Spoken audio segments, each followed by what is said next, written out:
வணக்கம்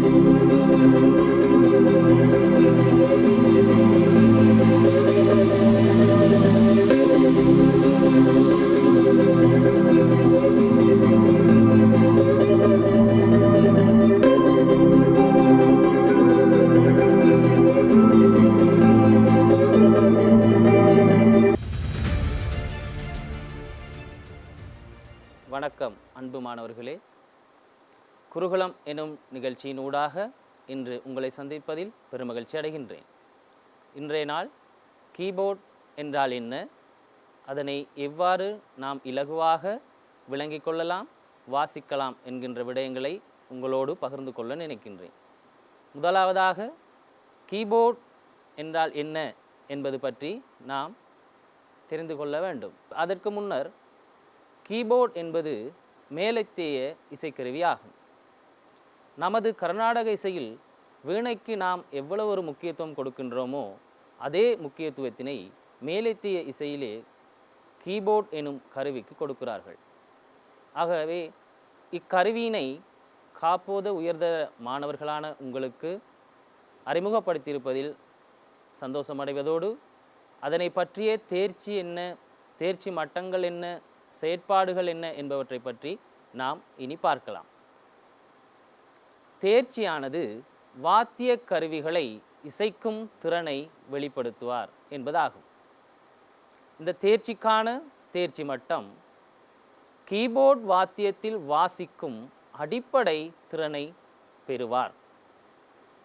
கீபோர்ட் வாத்தியத்தில் வாசிக்கும் அடிப்படை திறனை பெறுவார். அதாவது கீபோர்ட் வாத்தியத்தில் சகல விடயங்களையும் நாம் பூரணமாக இந்த நிகழ்ச்சியினூடாக வழங்க முடியாது. இருந்தாலும் உங்களுடைய தேர்ச்சி மட்டத்திற்கேற்ப அடிப்படையான விடயங்களை நாம் இந்த நிகழ்ச்சியிலே தெரிந்து கொள்ள முடியும். இதற்கான செயற்பாடு என்ன என்று பார்த்தால், ஸ்வரத்தட்டு அதாவது கீபோர்ட் வாத்தியத்தில் விரல் வைத்து வாசிக்கும் அடிப்படை பயிற்சியினை பெற்றுக்கொள்வதாகும். ஆகவே ஒரு கீபோர்ட் அதனுடைய கீஸ் எவ்வாறு அமைந்துள்ளது, அதில் நாம் விரல்களை எவ்வாறு பயன்படுத்தி வாசிக்க வேண்டும் போன்ற விடயங்களையே நாம் இந்த நிகழ்ச்சியிலே நாம் தெளிவுபடுத்த விரும்புகின்றேன்.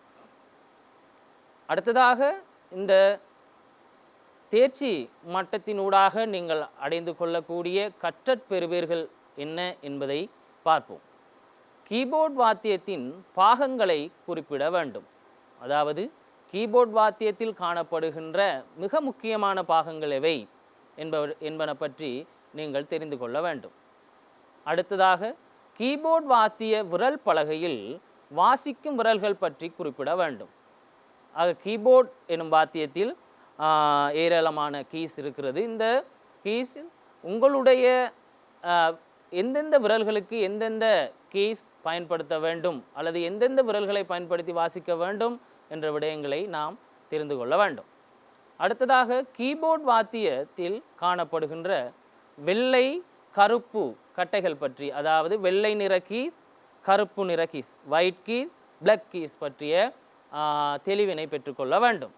அடுத்ததாக கீபோர்ட் வாத்தியத்தில் 12 ஸ்வரஸ்தானங்களை இனங்கண்டு கொள்ள வேண்டும். 12 ஸ்வரஸ்தானங்கள் எந்தெந்த கீஸினூடாக நாம் வாசிக்கலாம் என்பதை பற்றி தெரிந்து கொள்ள வேண்டும். அடுத்ததாக கீபோர்ட் வாத்தியத்தில் காணப்படுகின்ற 3 ஸ்தாயி முறைகள் என்ன என்பவற்றை பற்றி அறிந்து கொள்ள வேண்டும். அடுத்ததாக கீபோர்ட் வாத்தியத்தின் அறிமுக வாசிப்பு முறைகள், அவற்றுக்கான விரல்களை பற்றிய தெளிவினை பெற வேண்டும். அதாவது கர்நாடக இசையை பொறுத்தவரையிலே அடிப்படை பயிற்சிகள் என்று பார்க்கின்ற பொழுது நாம் 15 மேலகர்த்தா ராகமாகிய மாயாமால கவுளை ராகத்தின் சரளி வரிசைகளை நாம் பயிற்சி எடுக்கிறோம். ஆகவே அதில் எவ்வாறு ஃபிங்கரிங் ஸ்டைல், அதாவது விரல் நுட்பங்களை பயன்படுத்த வேண்டும் என்ற விடயங்களை நாம் தெரிந்து கொள்ள வேண்டும். இவ்வாறான விடயங்களையே இன்று நாங்கள் உங்களோடு கலந்துரையாட இருக்கிறேன். ஆகவே முதலாவதாக கீபோர்ட் பற்றிய ஒரு சிறிய அறிமுகத்தை மீண்டும் கொடுக்கிறேன். கீபோர்ட் என்பது ஒரு இலத்திரனியல் இசைக்கருவியாகும். இது மேலத்திய இசையினுடைய ஒரு பிரதான இசைக்கருவியாக காணப்படுகிறது. இதனுடைய இசை நுணுக்கங்களின் பாதிப்பின் காரணமாக இன்றும் கர்நாடக இசையிலே தற்பொழுது வழக்கில் பாவித்து கொண்டிருக்கின்றமை நாம் காணலாம்.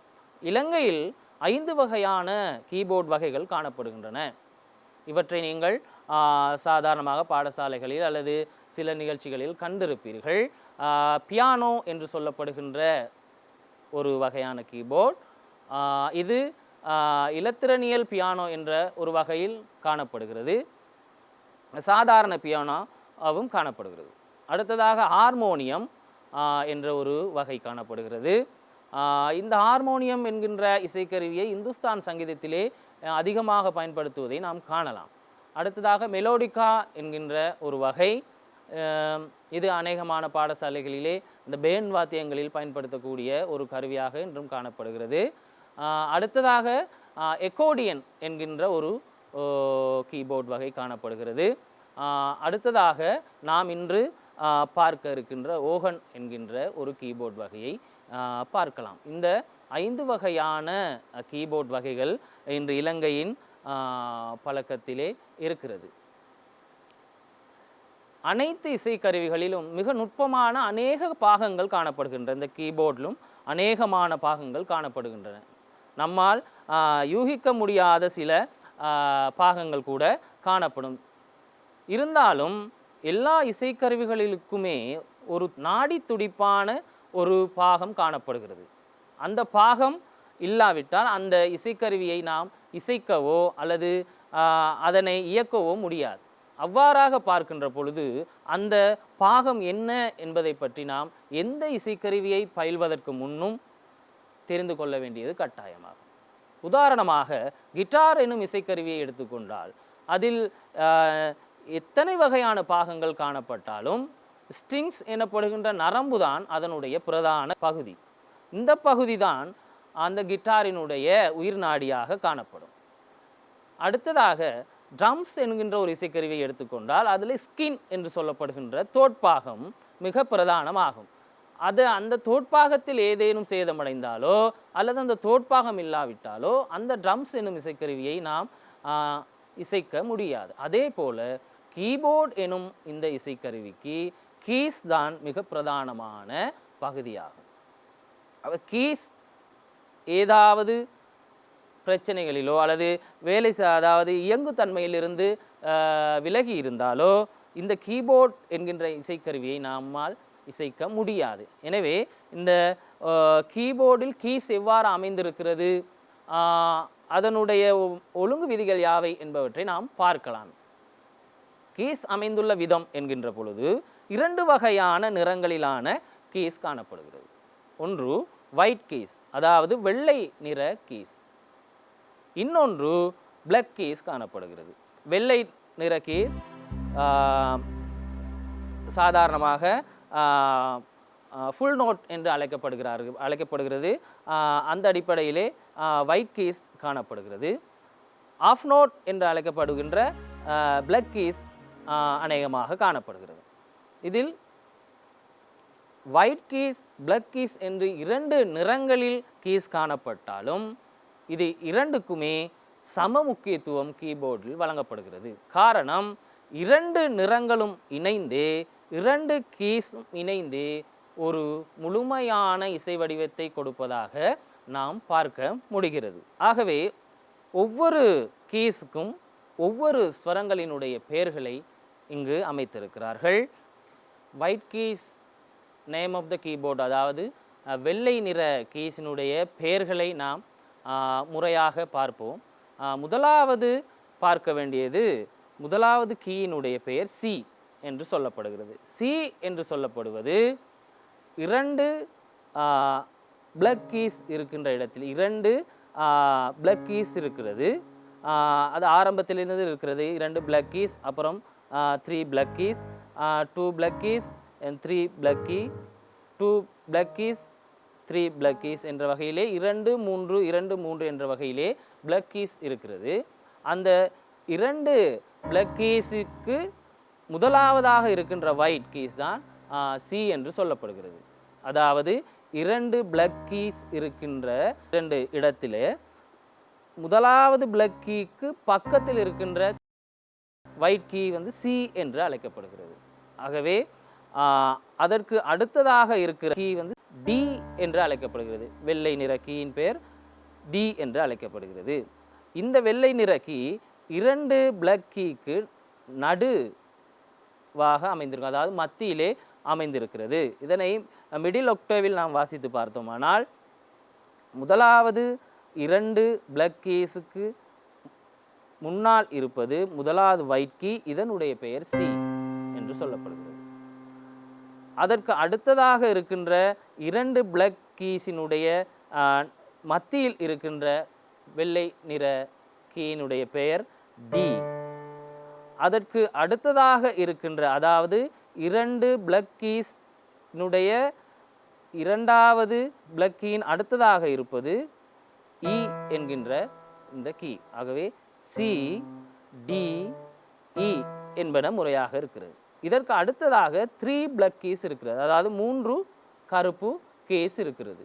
இந்த 3 கருப்பு கீயின் முதலாவது கருப்பு கீயினுடைய பக்கத்தில் இருக்கின்ற கீயினுடைய பெயர் எஃப் என்று நாம் அழைக்கிறோம். அதாவது சி டி இ எஃப் என்று அழைக்கிறோம்.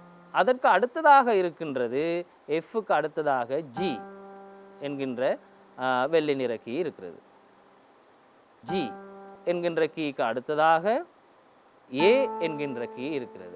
எஃப் அடுத்து ஜி, ஜிக்கு அடுத்து ஹெச் அல்ல, அதுக்கு அடுத்ததாக ஏ என்கின்ற கீ இருக்கிறது.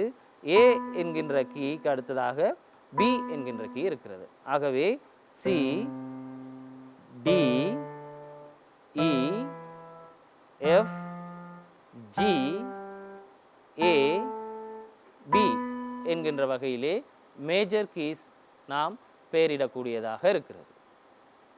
ஆகவே இந்த மேஜர் கீஸ் வெள்ளை நிறத்திலே இருக்கின்ற சந்தர்ப்பத்திலே கருப்பு நிறத்தினால் அமைந்திருக்கின்ற, அதாவது பிளாக் கீஸினுடைய பெயர்களை நாம் இனி பார்ப்பது மிக முக்கியமாகும். எனவே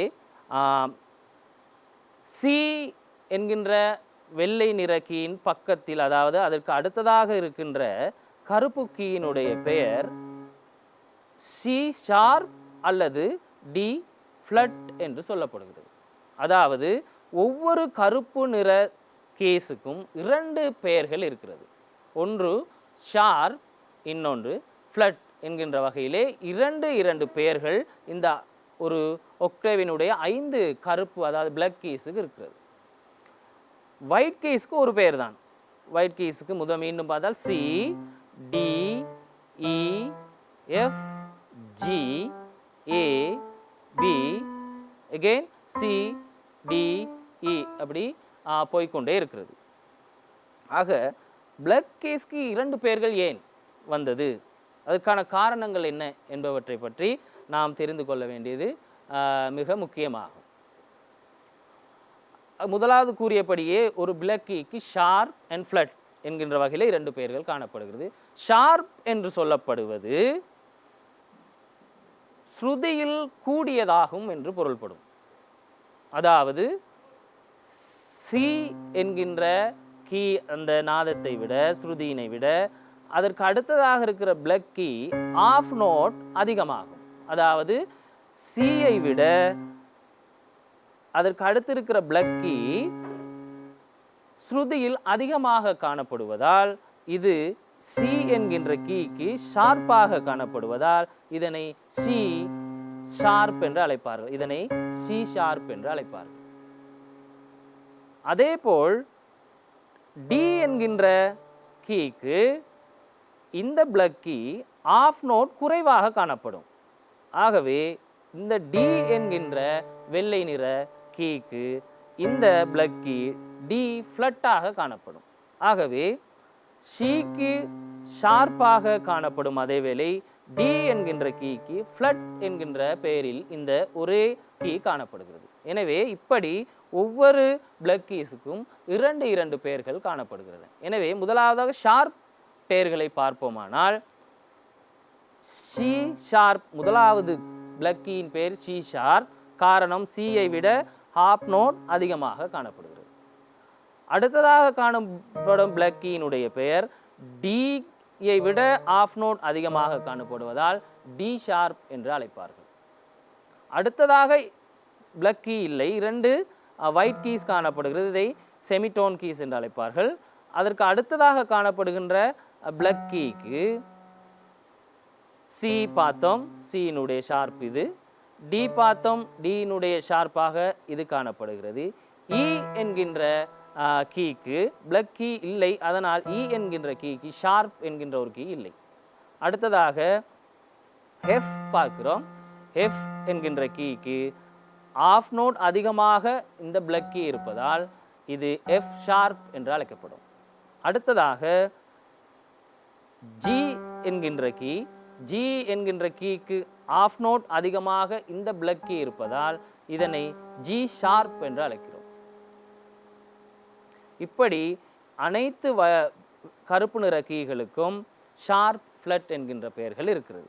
ஆகவே C sharp, D sharp, F sharp, G sharp, A sharp என்ற 5 பிளக் கீஸ் ஒரு ஸ்தாயி எல்லைக்குள்ளே இருப்பதை நாம் அவதானிக்க முடிகிறது. இதற்கான ஷார்ப் குறியீட்டினை நாம் பயன்படுத்துவோம். சி என்கின்ற கேபிட்டல் லெட்டர்ஸ்க்கு பக்கத்திலே ஷார்ப் என்கின்ற குறியீட்டை நாம் போட்டு இதனை அடையாளப்படுத்தக்கூடியதாக இருக்கும்.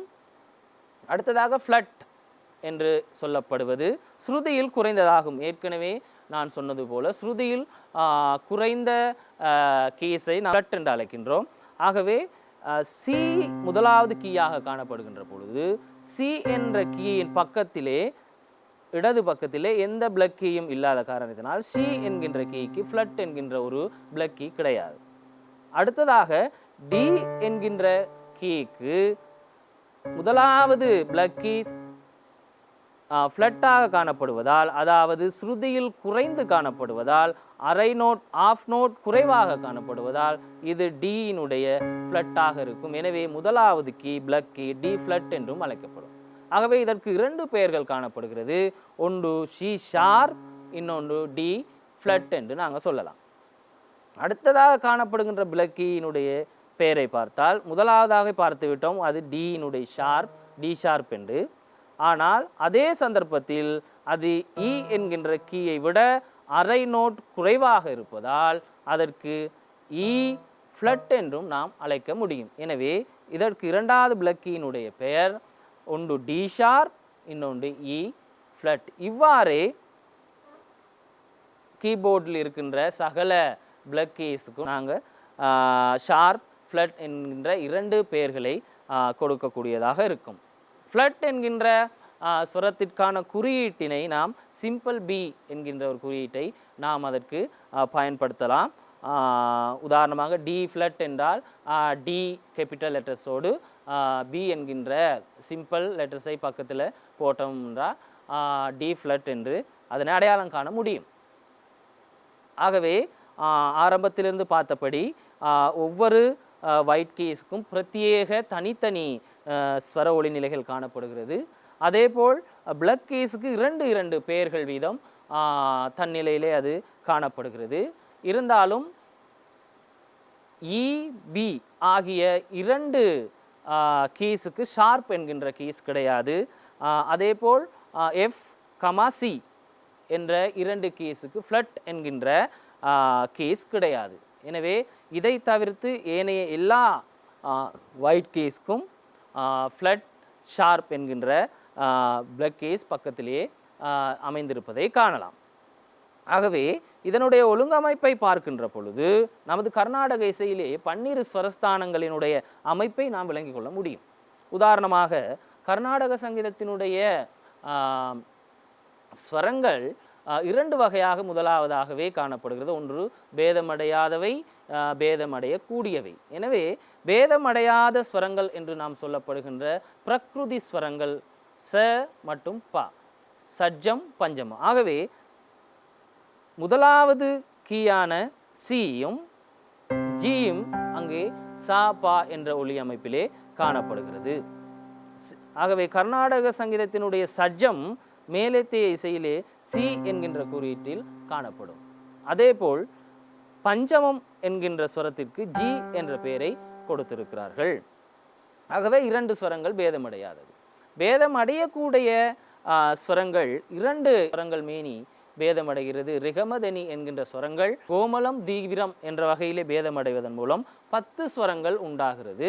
எனவே 10 ஸ்வரங்கள் பார்ப்போமானால் ரிஷபம் என்கின்ற ரி என்கின்ற ஸ்வரம் கோமலம் தீவிரம் என்று பேதமடையும் பொழுது சுத்த ரிஷபம் சதுர்சுத்தி ரிஷபம் என்று பேதமடைகிறது. இதனை ரீ1 ரீ2 என்று நாம் அழைக்கலாம். ஆகவே ரிஷபத்தினுடைய 2 ஸ்வரங்கள் தான் முதலாவது பிளக் கீயும் இரண்டாவது வைட் கீயும்.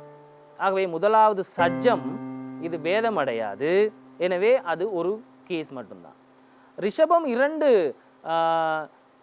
ஸ்வரஸ்தானங்களை பெற்றுக்கொள்கிறது என்று பார்த்திருக்கிறோம். ஒன்று சுத்த ரிஷபம், மற்றொன்று சதுர்சுத்தி ரிஷபம். ஆகவே அந்த சுத்த ரிஷபத்தை குறிக்கிற கீஸ் தான் இந்த முதலாவது பிளக் கீ. இது ரீ1 என்று அழைப்போம். இதை தான் சி ஷார்ப் அல்லது டி ஃபிளட் என்று அழைக்கிறார்கள். ஆகவே இரண்டாவது ரிஷபம் சதுஸ்ருதி ரிஷபம், அதனை தான் இரண்டாவது வைட் கீஸ் குறித்து நிற்கிறது. எனவே முதலாவது சுத்த ரிஷபம், அடுத்த வைட் கீஸ் சதுர்ஸ்ருதி ரிஷபம். அடுத்ததாக காந்தாரம் பேதமடையும் முறையை பார்த்தால் சாதாரண காந்தாரம், அந்தர்காந்தாரம், அதாவது சாதாரண காந்தாரம், அந்தரகாந்தாரம், கா1 கா2 என்று அழைக்கிறோம். கா1 என்பது இரண்டாவது பிளக் கீயை குறிக்கிறது. முதலாவது சஜ்ஜம், சுத்த ரிஷபம், சதுர்ஸ்ருதி ரிஷபம், சாதாரண காந்தாரம் கா1. அடுத்ததாக அந்தரகாந்தாரம் கா2 வெள்ளை நிற கீஸ் குறிக்கிறது. அடுத்ததாக மத்திமம். மத்திமம் 2 வகையாக பேதமடைகிறது. ஒன்று சுத்த மத்திமம், இன்னொன்று பிரதிமத்திமம். சுத்த மத்திமம் வைட் கீஸ் காணப்படும், இது சுத்த மத்திமத்தை குறிக்கிறது. பிரதிமத்திமம் கருப்பு நிற கீஸாக காணப்படும், அதாவது பிளக் கீயாக காணப்படும், அது பிரதிமத்திமமாக காணப்படும். அடுத்ததாக பஞ்சமம் காணப்படுகிறது. பஞ்சமம் பேதமடையாத ஸ்வரமாக காணப்படும். சுத்த தைவதம் பிளக் கீயாக காணப்படும். சதுர்சுதி தைவதம் வைட் கீயாக காணப்படும். கைஷிகி நிஷாதம் பிளக் கீயாக காணப்படும். காகலி நிஷாதம் வைட் கீயாக காணப்படும். ஆகவே கர்நாடக இசையினுடைய ஸ்வரங்கள் எப்படி 12 முறையாக பேதமடைந்ததோ 12 விதமாக, அதனை மேலைத்திய இசையிலும் கூட அவர்கள் பாகுபடுத்தி இருக்கிறார்கள். அதுதான் சி ஷார்ப் அல்லது டி ஃப்ளட் என்று அழைக்கிறோம். அடுத்ததாக டி ஷார்ப் அல்லது இ ஃப்ளட் என்று அழைக்கிறோம். அடுத்ததாக இ, அடுத்து எஃப் அல்லது எஃப் ஷார்ப் அல்லது ஜி ஃப்ளட் என்று அழைக்கிறோம். அடுத்ததாக ஜி, அடுத்ததாக ஜி ஷார்ப் அல்லது ஏ ஃப்ளட் என்று அழைக்கிறோம். அடுத்ததாக ஏ ஷார்ப் அல்லது பி ஃப்ளட் என்று அழைக்கிறோம். அடுத்ததாக பி எகெயின் சி. இவ்வாறாக காணப்படுகிறது. இதனை ஒரு முறை நாம் மேலும் இனம் காணலாம் என்று நினைக்கிறேன்.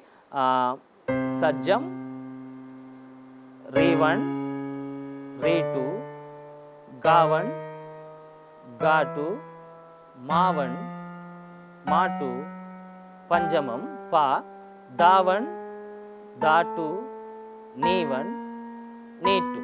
ஆகவே இந்த ரீ1 ரீ2 என்று சொல்வது முதலாவது ரிஷபம் சுத்த ரிஷபம், ரீ2 என்பது சதுர்ச ரிஷபம். இவ்வாறான ஒழுங்கிலே நாம் இதனுடைய பெயர்களை ஞாபக வைத்துக் கொள்ளலாம். இவ்வாறு 12 ஸ்வரஸ்தானங்கள் அடங்கிய தொகுதியை பற்றி தான் நாம் அடுத்ததாக கதைக்க இருக்கிறோம்.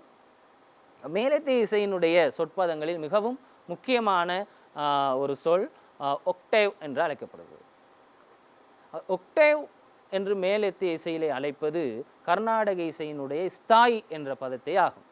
ஆகவே ஒக்ட் என்று சொல்லினுடைய பொருள் 8 என்று கொள்ளப்படுகிறது. அதாவது ஒக்ட் என்பது 8 என்ற பொருளினையும் நாம் நோக்கலாம். ஆகவே 8 வைட் கீஸ், அதாவது 8 வெள்ளை நிற கீஸ் அடங்கிய தொகுதிக்குள் இருக்கின்ற சகல கீஸையும் நாம் ஒரு ஒக்டேவ் என்று அழைக்கலாம். அதாவது கர்நாடக இசையினூடாக அதனை தெளிவாக விளங்குவோமானால் 12 ஸ்வரஸ்தானங்கள் அடங்கிய தொகுதி, சட்ஜத்திலிருந்து காகலி நிஷாதம் வரை இருக்கின்ற அந்த தொகுதியினை நாம் ஸ்தாயி என்று அழைக்கிறோம். ஒரு ஸ்தாயி எல்லைக்குள் இருக்கின்ற ஸ்வரங்கள் என்று அழைக்கிறோம். ஆகவே ஒக்டேவ் என்று மேலைத்திய இசையிலே சொல்லப்படுவது கர்நாடக இசையினுடைய ஸ்தாயி எல்லையினை மேலேத்திய இசையிலே ஒக்டேவ் என்று அழைக்கிறார்கள். ஒக்ட் என்று சொல்லப்படுவது 8 என்று பொருள் கொள்ளப்படுகிறது. அதாவது 8 வெள்ளை நிற கீஸ் அடங்கிய ஒரு தொகுதியினை ஒக்டேவ் என்று நாம் இலகுவாக ஞாபகப்படுத்திக் கொள்ளலாம். அதாவது சட்ஜத்தில் தொடங்கி அடுத்த சட்ஜம் வரைக்கும், அதாவது சி டு சி என்று முதலாவதாக பார்க்கலாம். அதாவது C, C sharp, D, D sharp, E, F, F sharp, G, G sharp, A, A sharp, and B, C. ஆகவே சி டு சி வரைக்குமான, சி இலிருந்து அடுத்த சி வரைக்கும் இருக்கின்ற சகல கீஸ் அடங்கிய அந்த தொகுதியை தான் ஒக்டேவ் என்று அழைக்கிறார்கள். இதிலே 8 வெள்ளை நிற கீஸ், அதாவது 8 and 5 பிளாக் கீஸ் இருக்கும். அதாவது 8 ஒயிட் கீஸும் 5 பிளாக் கீஸும் அடங்கிய ஒரு தொகுதியினை ஒக்டேவ் என்று நாம் இலகுவாக ஞாபகம் வைத்துக் கொள்ளலாம். எனவே மாணவர்களே, சி டு சி, அதாவது சியிலிருந்து அடுத்த சி வரைக்கும் மட்டும்தான் ஒரு ஒக்டேவ், அல்லது அதனை தான் ஒக்டேவ் என்று நீங்கள் விளங்கிக் கொள்ளக்கூடாது. டி என்கின்ற கீயிலிருந்து நாம் ஆரம்பித்தால் மத்திய, அதாவது மிடில் ஒக்டேவ் டியிலிருந்து அடுத்த ஒக்டேவ் டி வரைக்குமான கீஸ் அடங்கிய தொகுதியையும் ஒக்டேவ் என்று அழைக்கலாம். அதே மாதிரி இ என்ற கீயில் ஆரம்பித்தால் இ டு இ, எஃப் என்ற கீயில் ஆரம்பித்தால் எஃப் டு எஃப், ஜி என்ற கீயில் ஆரம்பித்தால் ஜி டு ஜி. இப்படி 12 சுரஸ்தானங்கள் அடங்கிய தொகுதியினை ஒக்டேவ் என்று நாம் அடையாளப்படுத்தி கொள்ள முடியும். இந்த ஒக்டேவ் என்கின்ற விடயம் மிக முக்கியமானது. காரணம், ஒரு பாடலை அல்லது ஒரு இலகுவான சிறுவர் பாடலையோ அல்லது ஒரு கீதத்தினையோ நாம் வாசிக்க வேண்டுமானால் குறைந்தது 2 ஒக்டேவாவது பயன்படுத்தக்கூடிய சந்தர்ப்பம் இருக்கிறது. அதாவது மேல்ஸ்தாய் ஸ்வரங்களை வாசிக்க வேண்டியிருக்கும், அதே மாதிரி கீழ்ஸ்தாய் ஸ்வரங்களை வாசிக்க வேண்டியிருக்கும். நாம் ஒரு கீபோர்டை எந்த சந்தர்ப்பத்தில் வாசிக்க நேர்ந்தாலும் மிடில் ஒக்டேவ், அதாவது மத்தியஸ்தாயிலேயே ஆரம்பிக்க வேண்டும். மத்தியஸ்தாயின் என்னுடைய ஸ்வரங்களுக்கு அடுத்ததாக வருகின்ற ஸ்வரங்கள் மேல்ஸ்தாயாக காணப்படும். அதிலே வருகின்ற ஸ்வரங்களையும் நாம் வாசிக்க வேண்டியிருக்கும். அதேபோல் மத்தியஸ்தாயின் சஜ்ஜத்திலிருந்து கீழ்நோக்கி வருகின்ற கீழ்ஸ்தாய் ஸ்வரங்களையும் வாசிக்கக்கூடியதாக இருக்கும். எனவே 3 ஒக்டேவ் என்கின்ற அமைப்பினை நாம் தெளிவாக விளங்கிக் கொள்ள வேண்டும். எனவே சகல மாணவர்களுக்கும் தற்பொழுது கையிலே கீபோர்டு இருக்காது. எனவே எதிர்வரும் காலங்களில் கீபோர்ட் வாங்க வேண்டும் என்ற எண்ணம் இருந்தால் கடையிலே கேட்கின்ற பொழுது 3 ஒக்டேவ் கீபோர்ட்ஸ் அல்லது 4 ஒக்டேவ் கீபோர்ட்ஸ், 5 ஒக்டேவ் கீபோர்ட்ஸ் என்று கேட்டு வாங்குவதற்கு நீங்கள் தெரிந்து கொள்ள வேண்டும். எனவே ஒக்டேவ் என்கின்ற விஷயம் மிக முக்கியமான விஷயமாக கீபோர்ட் என்ற விடயத்தில் காணப்படுகிறது. அடுத்தது கீபோர்ட் வாத்தியத்தினுடைய வாசிப்பு முறைகளிலே மிகவும் பிரதானமாக உயிர்நாடியாக காணப்படுகின்ற விடயம் கோட்ஸ் என்கின்ற விடயம். A combination of 3 or more keys call it a chord. அதாவது 3 அல்லது அதற்கு மேற்பட்ட, சாதாரணமாக கோட் என்று சொல்லப்படுகின்ற பொழுதே 3 கீஸ் தான் உள்வாங்கப்படுகிறது. எனவே 3 கீ ஒரே சந்தர்ப்பத்தில் வாசிக்கின்ற சந்தர்ப்பத்தை கோட்ஸ் என்று அழைக்கின்றோம். அதாவது ஆரம்பத்தில் கூறியபடி ஒவ்வொரு கீஸும் தனக்கென பிரத்யேக ஸ்ருதி அமைப்பை கொண்டுள்ளது. இந்த அமைப்பிலே ஒவ்வொரு கீஸும் தனித்தனியாக வாசிக்கப்படுகின்ற ஒரு முறை காணப்படுகிறது. அதே சந்தர்ப்பத்தில் 3 கீஸ் ஒரே சந்தர்ப்பத்தில் வாசிக்கின்ற சந்தர்ப்பம் அமைகிறது. அதாவது 3 வெள்ளை நிற கீயோ அல்லது 3 கருப்பு நிற கீயோ அல்லது பிளாக் கீயோ அல்லது 2 வெள்ளை நிறம் 1 கருப்பு நிறமோ அல்லது 2 கருப்பு நிறம் 1 வெள்ளை நிறமோ என்ற வகையிலே இந்த கீகளை ஒரே சந்தர்ப்பத்தில் பஞ்ச் பண்ணி வாசிக்கின்ற சந்தர்ப்பம், அதாவது ஒரே சந்தர்ப்பத்தில் அமர்த்தி வாசிக்கின்றதை நாம் கோட் என்று அழைக்கின்றோம். லீட்ஸ் என்கின்ற பொழுது தனித்தனி கீஸ் தனித்தனியாக வாசிக்கப்படும். ஆகவே கோட் மிக பிரதானமானது ஒரு உருப்படியினை நாம் வாசிப்பதற்கு. இது கோட்ஸ் 2 மெயின் பிரான்ச் அதாவது கொண்டுள்ளது. அதாவது 2 மிக பிரதானமான வகை இருக்கிறது. ஒன்று major code and minor code. ஆகவே நாம் இந்த கோட்ஸில் மேஜர் கோட் பற்றிய விளக்கத்தை நாம் அடுத்ததாக பார்க்கலாம். மேஜர் கோட் என்று பெரிய அளவிலே நீங்கள் நினைக்க வேண்டாம். அதனை இலகுவாக வாசிப்பதற்கான வழிகள் இருக்கிறது. எனவே அதற்கான ஒரு இலகுவான ஒரு ஃபார்முலா, ஒரு வாய்ப்பாடினை உங்களுக்கு நான் இன்று சொல்லித் தருகிறேன். ஆகவே 12 ஸ்வரங்களுக்கும் மேஜர் கோட்ஸ் இருக்கிறது. 12 C, D, E, F, G, A, B, அதே மாதிரி C sharp, D sharp, F sharp, G sharp என்று இருக்கின்ற 12 ஸ்வரங்களுக்கும் 12 கீஸுக்குமே நாம் மேஜர் கோட்ஸ் பிடிக்கலாம். மேஜர் கோட்ஸினை அமைத்து கொள்ள முடியும். எனவே நாம் எந்த கீனுடைய மேஜர் கோட்ஸை வாசிக்க போகிறோமோ அதற்கு ஏற்ற வகையிலே நாம் இந்த ஃபார்முலாவை பயன்படுத்தி கொள்ளலாம். உதாரணமாக முதலாவதாக நாம் சி மேஜர் கோட்டை வாசிக்க போகிறோம். அதாவது சி மேஜர் கோட். சி மேஜர் கோட் என்று சொல்லுகின்ற பொழுது கீ +4 +3 என்கின்ற ஒரு ஃபார்முலா காணப்படுகிறது. அதாவது இதனுடைய தெளிவாக்கம் என்னவென்றால், கீ என்கின்ற சொல்லினூடாக நீங்கள் முதலாவதாக வாசிக்கின்ற கீ. ஆகவே நாம் முதலாவது சொன்ன மாதிரி சி மேஜர் கோட் கற்க போகிறோம். எனவே சி முதலாவதாக நாம் வாசிக்கின்ற கீ. ஆகவே இதற்கு கீ ஃபார்முலாவின் கீ என்ற பெயர். அடுத்து 4 என்று சொல்லப்பட்டிருப்பது வாசித்த கீயை விட்டுட்டு, அதாவது வாசித்த கீ தவிர்த்து 1 2 3 and 4, அதாவது முதலாவது, இரண்டாவது, 3 என்ற கீயை விட்டு 4வது கீயை பிடிக்க வேண்டும். அதுதான் இந்த 4 என்கின்ற ஃபார்முலா. அடுத்ததாக 4வது கீயை விட்டு 1 2 3 மூன்றாவது கீயை அடுத்ததிலிருந்து பிடிக்க வேண்டும். அதாவது கீ ஆரம்பத்தில் பிடிக்க வேண்டிய கீ, அதிலிருந்து 4வதாக அமைகின்ற கீ, அந்த 2வது 4வதாக அமைந்த கீயிலிருந்து எண்ணி பார்க்க வேண்டும் 1 2 3 மூன்றாவதாக இருக்கின்ற கீ. இப்படி எல்லா மேஜர் கோட்ஸுக்குமே இந்த ஃபார்முலாவை நீங்கள் பயன்படுத்தி கொள்ளலாம். எனவே சி மேஜர் கோட் என்கின்ற கோட்ஸுக்கு வருகின்ற கீஸை நாம் மீண்டும் பார்ப்போம். சி, அதிலிருந்து 4 கீஸை விட்டுட்டு தான் அடுத்த கீயை வாசிக்க வேண்டும். எனவே அடுத்ததாக அமைகின்ற கீ என்ன? இ என்கின்ற கீ இருக்கிறது. ஆகவே சி ப்ளஸ் இ, இயிலிருந்து 3வதாக அடுத்து வருகிற கீ ஜி. எனவே சி இ ஜி என்கின்ற இந்த 3 கீஸையும் ஒரே சந்தர்ப்பத்தில் வாசித்தால் இதனை கோட்ஸ் என்று அழைக்கிறோம். ஆகவே இது ஒரு கோட். சி மேஜர் கோட், சி மேஜர் கோட்.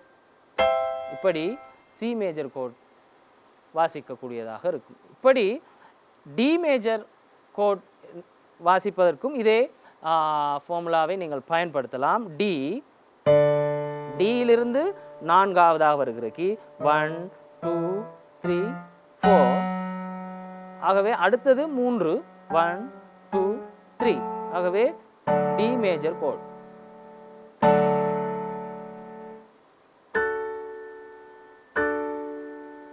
இப்படி 12 சுரஸ்தானங்களை குறிக்கின்ற கேஸுக்கும் கோட்ஸ் நம்மளால் இலகுவாக விளங்கிக் கொள்ள முடியும். மீண்டும் ஒரு முறை ஞாபகப்படுத்துகிறேன். கீ வாசித்த கீயிலிருந்து 1 2 3 4வதாக வருகின்ற கீயை அடுத்து அமர்த்த வேண்டும். அந்த கீயிலிருந்து 1 2 3 மூன்றாவதாக வருகின்ற கீயை அமர்த்த வேண்டும். ஆகவே கீ +4 +3 என்கின்ற அந்த வாய்ப்பாட்டினை வைத்துக்கொண்டு நாம் மேஜர் கோட்ஸ் அனைத்தையுமே இலகுவாக வாசிப்பதற்கோ எழுதுவதற்கோ பழகிக்கொள்ளலாம். இதை ஒவ்வொரு மாணவர்களும் ஆரம்ப நிலையிலிருந்து பயிற்சி செய்ய வேண்டியது அவசியம். ஆகவே மேஜர் கோட்ஸ் முதலாவதாக சி மேஜர் கோட்டை மீண்டும் வாசிப்பதற்கு சொல்லி தருகிறேன். அதன் அமைப்பினை விளங்கி கொண்டு ஏனைய கோட்ஸுகளை வாசிப்பதற்கு நீங்கள் பழகிக்கொள்ள வேண்டும். முதலாவதாக கீ என்கின்ற ஃபார்முலாவில் நீங்கள் எந்த கோட்ஸ் வாசிக்க விரும்புகிறீர்களோ அதனுடைய முதலாவது கீ, அந்த முதலாவது கீயின் பேராலேயே அந்த மேஜர் கோட் இருக்கும். டியை முதலாவது கீயாக வாசித்தால் டி மேஜர் கோட், இ என்கின்ற கீயை முதலாவதாக வாசித்தால் இ மேஜர் கோட், எஃப் என்கின்ற கீயை முதலாவதாக வாசித்தால் எஃப் மேஜர் கோட். எனவே சி மேஜர் கோட் எப்படி வாசிப்பது என்று மீண்டும் சொல்லி தருகிறேன். முதலாவது கீ அதற்காக நீங்கள் பாவிக்க வேண்டியது சி. அதிலிருந்து ஏற்கனவே வாய்ப்பாடில் காணப்படுகின்றபடி நான்காவதாக இருக்கிற கீ. ஆகவே 1 2 3 4ஆவதாக காணப்படுகிற கீ. அந்த இடத்திலிருந்து மூன்றாவதாக காணப்படும் கீ 1 2 3. எனவே இந்த கீஸ்களை அறிந்த பிறகு இந்த 3 கீயையும் ஒரே சந்தர்ப்பத்தில் அமர்த்தி வாசிப்பது தான் கோட்ஸ் என்று நாம் சொல்லுகிறோம். இது சி மேஜர் கோட். ஆகவே சி மேஜர் கோட் 3 கீஸ் ஒரே சந்தர்ப்பத்தில் அமர்த்தப்படுகிறது என்பதை விளங்கிக் கொள்ள வேண்டும். எனவே மாணவர்கள் தங்களுடைய கீபோர்டில் இந்த கீஸை மிகவும் மெதுவாக வாசித்து பழக வேண்டும். முதலாவதாக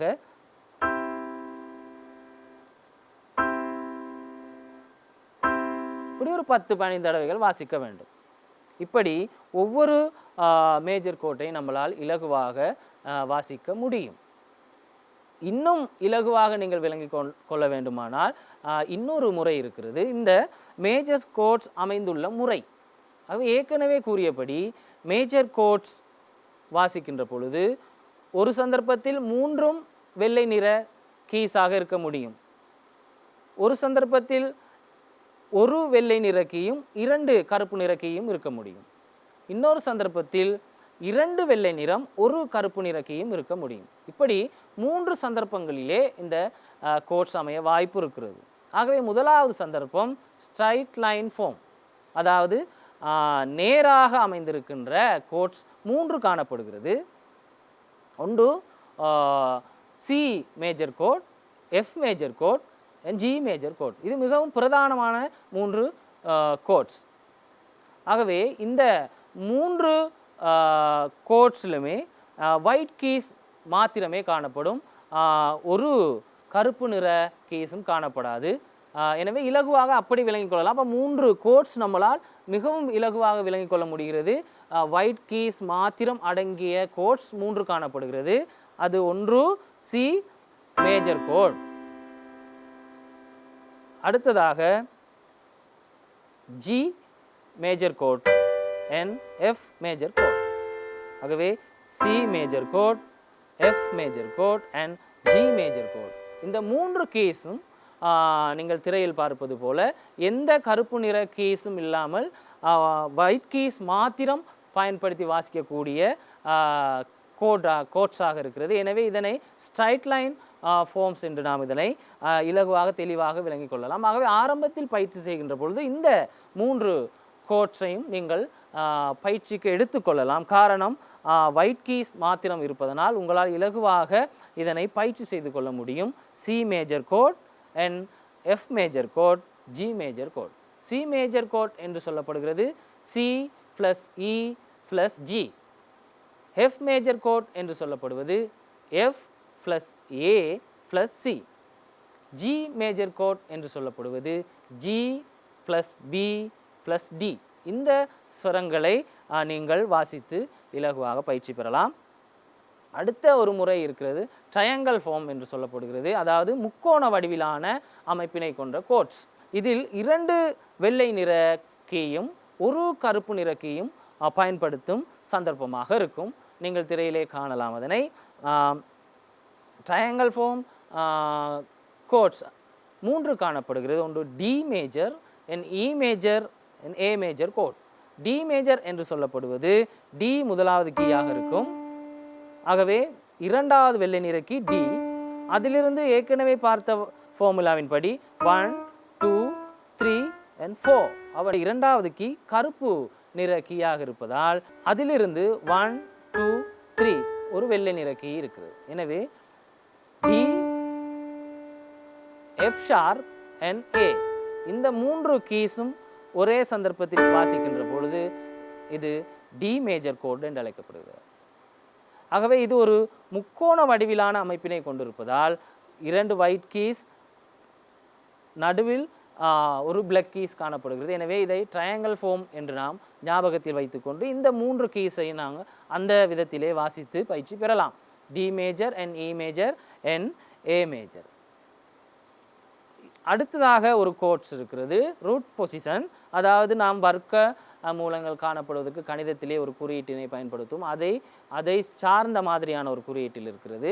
2 black keys and 1 white keys, அதாவது 2 கருப்பு நிற கீயும் ஒரு ஒயிட் நிற கீயும் காணப்படுகிறது. இப்படி ஒரே ஒரு கோட்ஸ் காணப்படுகிறது, பி மேஜர் கோட். ஆக பி என்கின்ற கீயை அமர்த்தி பி இதிலிருந்து 1 2 3 4 நான்காவதாக்கி 1 2 3 4 அது ஒரு பிளாக் கீ. அதிலிருந்து மூன்றாவது 1 2 3. எனவே 2 black key and 1 white key. இப்படி ரூட் பொசிஷன் கோட்ஸ் என்று நாம் இதனை அழைக்கின்றோம். ஆகவே ஸ்ட்ரைட் லைன் கோட்ஸ் இருக்கிறது, ட்ரையாங்கிள் ஃபார்ம் கோட்ஸ் இருக்கிறது. அதே மாதிரி ரூட் பொசிஷன் என்ற வகையிலே இந்த கோட்ஸ் அமைய பெற்றிருக்கிறது. ஆகவே இப்பொழுது நாம் கீஸ் அண்ட் ஒக்டேவ் அண்ட் கோட்ஸ் ஆகிய விடயங்களை நாம் தற்பொழுது பார்த்திருந்தோம். அடுத்ததாக இந்த கோட்ஸ் அண்ட் ஒக்டேவ் லீட்ஸ் போன்ற விடயங்களை எவ்வாறு வாசிக்க வேண்டும் என்கின்ற விடயங்களை பார்க்கலாம். கீபோர்ட் பிரதானமாக 2 வகையாக வாசிக்கப்படுகிறது. ஒன்று லீட்ஸ், இன்னொன்று கோட்ஸ். லீட்ஸ் என்கின்ற பொழுது ஒவ்வொரு கீயும், அதாவது ஒற்றை ஸ்வரங்கள் ஒன்றன் பின் ஒன்றாக வாசிக்க வேண்டும். அதாவது ஒவ்வொரு கீயும் தனித்தனியாக ஒன்றன் பின் ஒன்றாக வாசிக்கப்படுகிறது. கோட்ஸ் என்று சொல்லப்படுகிறது 3 கீஸ் ஒரே தடவையில் அமர்த்தி வாசிக்கப்படுகிறது. இது 2 தான் பிரதான வித்தியாசமாக இருக்கிறது. இது 2லுமே மேஜர் மைனர் என்ற வகையிலே நாம் வாசிக்கக்கூடியதாக இருக்கும். கர்நாடக இசையின்படி அல்லது இலகுவாக கர்நாடக இசையிலே ஸ்வரங்களை எப்படி வாசிக்கலாம் என்று நாம் பார்க்கலாம். உலகத்திலே பல்வேறு விதமாக இந்த கீபோர்ட் வாசிக்கின்ற ஃபிங்கரிங் ஸ்டைல் காணப்படுகிறது. அதாவது விரல் வாசிக்கின்ற முறை, விரல்களை வைத்து வாசிக்கின்ற முறை காணப்படுகிறது. சில 5 விரல்களிலும் 5 ஸ்வரங்களை வாசித்து பிறகு 3 ஸ்வரங்களை வாசிக்கிறார்கள். 5 2 3 என்ற முறை காணப்படுகிறது. நமக்கு இலகுவான ஒரு முறையை நாம் அறிமுகப்படுத்தலாம் என்று நினைக்கிறேன். அதாவது 3 and 5 அதை மாற்றி வாசிக்கலாம். முதலாவதாக 3 விரல்களிலும் 3 கீஸ் வாசிக்கின்றோம். அதற்கு அடுத்ததாக மீண்டும் 5 கீஸ் 5 விரல்களுக்கு மாற்று முறையை நாம் இன்று பார்க்கலாம். ஆகவே கீபோர்டினுடைய முதலாவது ஸ்வரத்தை வாசிக்கின்ற விரல், ஆகவே இது ஃபர்ஸ்ட் ஃபிங்கர் என்று சொல்லுவோம் கீபோர்டில். அதாவது முதலாவது கீ வாசிக்கின்ற ஃபிங்கர், இது 2வது கீ இருக்கிறது, இது 3வது கீ வாசிக்க போகிறது. இந்த first finger and second finger and third. இதற்கு அடுத்ததாக 4th ஃபிங்கர், அதாவது 4வது ஸ்வரத்தை இந்த விரலில் வாசிக்காமல் மீண்டும் இந்த விரலுக்கு கொண்டு வர வேண்டும். ஆகவே மீண்டும் 4வது ஸ்வரத்தை வாசிப்பதற்கு 5 6 7 8 என்ற வகையிலே, இந்த வகையிலே ஒரு 5 விரல்களை மாத்திரம் பயன்படுத்தி 8 ஸ்வரங்களை வாசிக்கின்ற முறையை நாம் பார்க்க போகிறோம். அதாவது இது மேலும் இலகுவாக விளங்கிக் கொள்ள நமது கர்நாடக இசையினுடைய சரிகம பதனி வாசிக்கின்ற முறை, இதில் ச ச ரி க. ஆகவே இந்த 3வது விரலில் க ஸ்வரம் நிற்க மீண்டும் ம என்கின்ற ஸ்வரத்தினை ச வாசித்த அதே விரலால் வாசிக்க வேண்டும். அப்போ ம ப த நீ, இது மேல்ஸ்தாய் சஜ்ஜத்தை குறிப்பதற்காக நாம் பயன்படுத்தி கொள்ளலாம். மீண்டும் ஒரு முறை ச ரி க ம ப த நீ ச என்ற வகையிலே இதனை வாசிக்கலாம். இதனை வாசிக்கின்ற முறையை நாம் பார்ப்போம். முதலாவது கீஸ் ச, இது சங்கராபரணத்திலே இதனை வாசிக்கிறேன். சங்கராபரணம் மேஜர் ஸ்கேல் மேலைத்திய இசையினுடைய அடிப்படை பயிற்சிகளை வழங்குகின்ற ஒரு ராகம். ச ரி க ம என்று கொண்டு செல்ல வேண்டும். மீண்டும் ஒரு முறை ச ரி க ம ப த நி சா என்ற வகையிலே சகல கீஸையும் வாசிக்கக்கூடிய ஒரு இலகுவான முறையாக இருக்கும். ஆகவே ஆரோகணத்தில் செல்லுகின்ற பொழுது இந்த கட்டை விரலினை கீழ்ப்பக்கமாக எடுக்க வேண்டும் மாஸ்வரத்தை வாசிப்பதற்கு. ச ரி க ம ப த நி சா. அவரோகணத்திற்கு வருகின்ற பொழுது மேல்ஸ்தாயி சஜ்ஜம் இந்த சிறிய விரலினால் வாசிக்கப்பட்டது, சுண்டு விரலினால். ஆகவே ச நி த ப ம வரைக்கும் 5 விரல்களையும் பயன்படுத்த முடியும். க ஸ்வரத்தை வாசிப்பதற்கு நடு விரலினை பயன்படுத்த வேண்டும். க ரி சா. ஆகவே பயிற்சி செய்கின்ற பொழுது மிகவும் மெதுவாக பயிற்சி செய்ய வேண்டும். ச ரி க ம மாற்றுமிடம் ப த நி சா சா நி த ப ம மாற்றுமிடம் க ரி சா.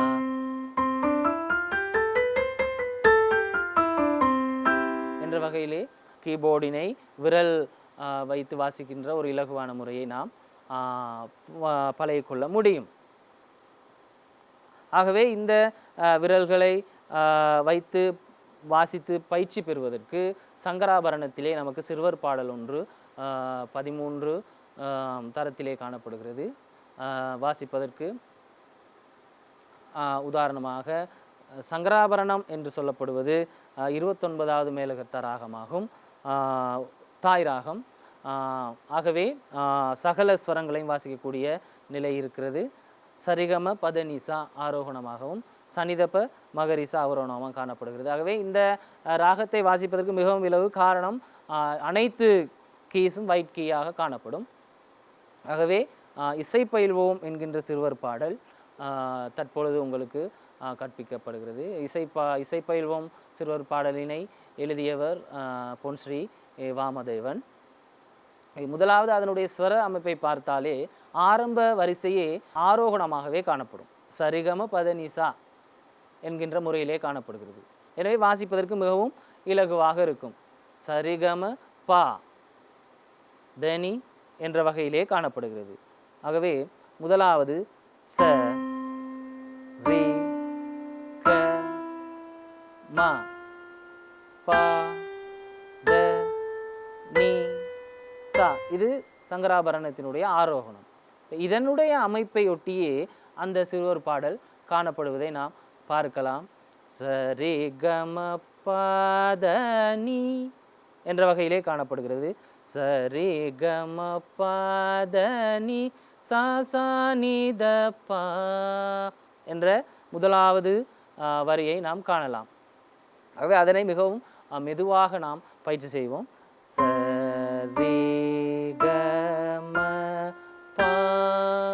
பா என்பது 2 அட்சர காலங்களை கொண்டு காணப்படுவதால் அதற்கான நேரத்தை சரியாக வாசிக்க வேண்டும். சரி க ம பா த நி சா சா நி த பா. இது முதலாவது வரியாக காணப்படுகிறது. இசை பயில்வோம் ஸ்ருதி லயமுடனே. ஆக மீண்டும் ஒரு முறை அதனை வாசித்து பழகலாம். சரி க ம பா த நி சா சா நி த பா என்ற வகையிலே முதலாவது வரி காணப்படுகிறது. ஆகவே முதலாவதாக இந்த ஸ்வரங்களை நீங்கள் பயிற்சி செய்ய வேண்டும். ஆரோகணத்தை பயிற்சி செய்கின்ற பொழுதே முதலாவது வரியை இலகுவாக வாசிக்கக்கூடிய நிலை இருக்கிறது. இரண்டாவது வரியை பார்ப்போமானால் ச நீ ச பத பமக அவரோகண பகுதி காணப்படுகிறது.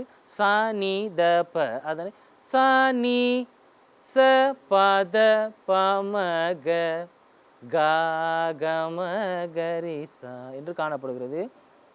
ஆகவே முதலாவது வரி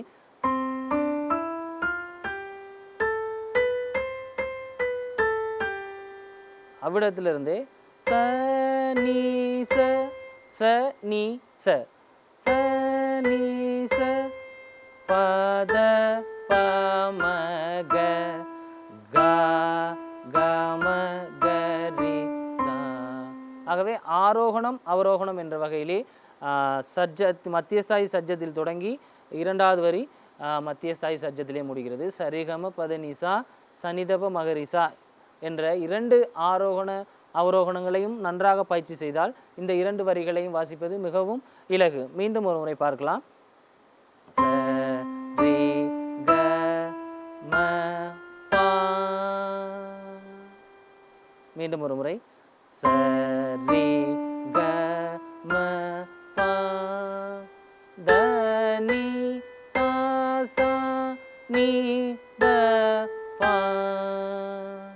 இது முதலாவது வரியாக காணப்படுகிறது. இரண்டாவது வரி ச நீ ச ப த ப ம க க க ம க ரி சா என்று ஸ்வரங்களை இலகுவாக மெதுவாக உள்வாங்கி பயிற்சி செய்த பிறகு நீங்கள் அந்த கீதத்தினுடைய அமைப்புக்குள் செல்ல முடியும். ஒரு அட்சரகாலம் உடைய ஸ்வரங்களுக்கான நேரத்தையும் இரண்டு அட்சரகாலம் உடைய ஸ்வரங்களுக்கான நேரத்தையும் ஒதுக்கிவிட்டாலே காணும். இந்த சிறுவர் பாடலை பொறுத்த வரைக்கும் பா தா க ஆகிய மூன்று ஸ்வரங்கள் ரெண்டு அட்சர காலங்களை கொண்டு ஒரு சில இடங்களிலே காணப்படுகிறது. அந்த இடங்களை மாத்திரம் கவனமாக பார்த்து வாசித்தால் இலகுவாக வாசித்து கொள்ள முடியும். எனவே அந்த வேகமாக வருகின்ற பொழுது அதனுடைய மத்திய ஸ்தாயிலே வாசிக்கின்ற பொழுது இவ்வாறு வருகிறது என்று பார்ப்போம்.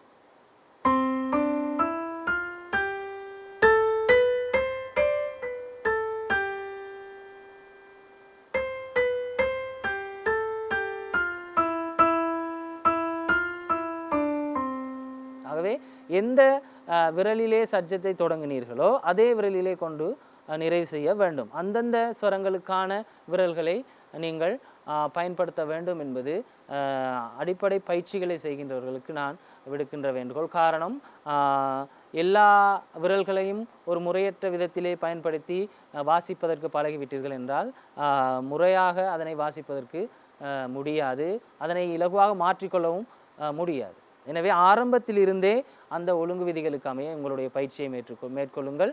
சஜ்ஜத்திற்கு இந்த விரலையும் ரிஷபம் என் காந்தாரம், அடுத்ததாக மத்திமம் பஞ்சமம் தைவதம் நிஷாதம் என் மேல்ஸ்தாய் சஜ்ஜம் ஆகிய வகையிலே இந்த விரல்களை பயன்படுத்திக் கொள்ளுங்கள்.